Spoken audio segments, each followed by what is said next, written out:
Put your hands together and welcome to the stage our next storyteller, Don.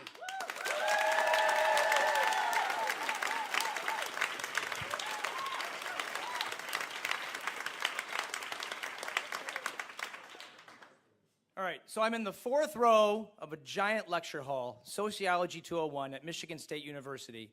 And the thank you, yes, I know, I almost didn't bring that up in this room. The topic that day was Maslow's hierarchy of needs. And if you're not familiar with it, the bottom is P, physical, so it's just like shelter, food. Then S for safety, warmth, that's shelter. See, I got it wrong. It gets up to esteem, that's the top is feeling needed, and then the top one is self-actualization, which is defined as living in complete fulfillment creatively, spiritually, and in a state of joy. And as I sit there and I look at the crossword puzzle I had just completed, I realize, Don, you're 20 years old and you are fully self-actualized. The professor explained that some people never even realize that that's a level that they can get to. Some people try their entire lives and never reach it. And here I am, looking around at these fools. They don't know what they're missing. I'm fully self-actualized, 20 years old. I get out of college, I'm living with this, self-actualized. I walk around, do these people know I'm self-actualized?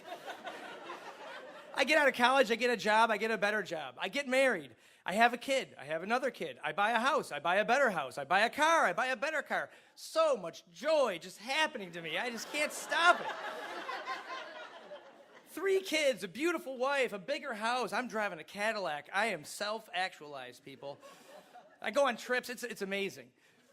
I walk by the mirror one day, I see like, hey, Don, you're looking a little fat. I think you need to run. So I start doing 5Ks, I start doing 10Ks. I buy myself a really expensive bike and start doing triathlons, because I'm self-actualized. I loved it. I loved getting out and running and just seeing like fat neighbors and being like, yeah, I am better than these people. So I'm out one night running, and I cough, and it is like Night of the Living Dead. My lung exploded, and there is blood, and I cannot stop it, and I cannot breathe, and there is nobody to help me. I slowly make my way back home, just short breaths. I can't believe this has happened. 1 minute I'm Superman, 1 minute I'm dying. I get rushed to the emergency room. 1 day turns into 3 days, turns into 5 days, turns into 7 days. They cannot stop whatever has caused my lung to start bleeding. I have tubes in my nose. I'm just a wreck. Man, I was self-actualized. My wife brings my kids for like 5 minutes at a time. They're 3, they're 2, it's a newborn baby. They don't want to stay around the hospital. I'm isolated, I'm alone, I'm scared. Suddenly, all that cool stuff I just told you about, it doesn't mean a thing to me. The only thing that really kept me happy in the hospital was the team of nurses. Like, there was this chalkboard at the end of the bed where they would write, like, nurse on duty, Molly, food today, broccoli, chicken, choice of pudding or cake. So I'm not supposed to be getting out of bed. I'm supposed to sit there with my little spit bucket in me, and that's all I'm supposed to do until they can figure out what's going on. But I like to get myself over there and erase that and put jokes and little quotes for them. I would order extra things. I'd ask them when shuffleboard is. I would put odds on when I'm getting out of there. So they finally, the doctors come to me and like, okay, we have what we think, we know what's going on, but we can't go in this way because there's too much blood we can't see.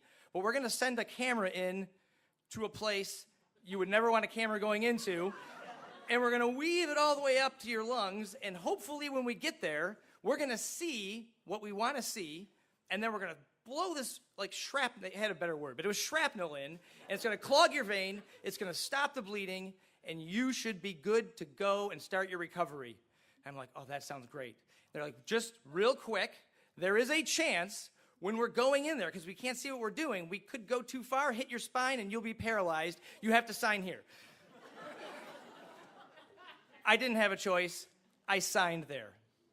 I'm standing here today because it worked.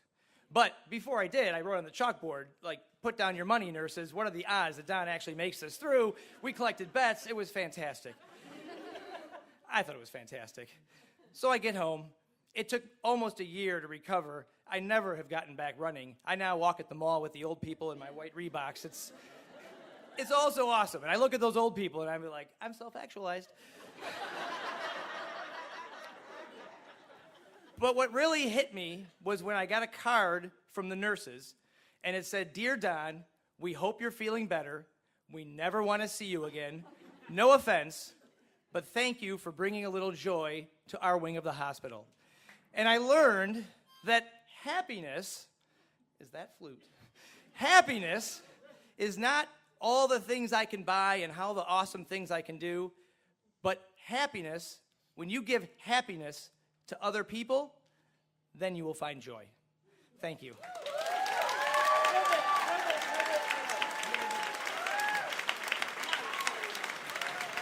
Y'all put your hands together for Don.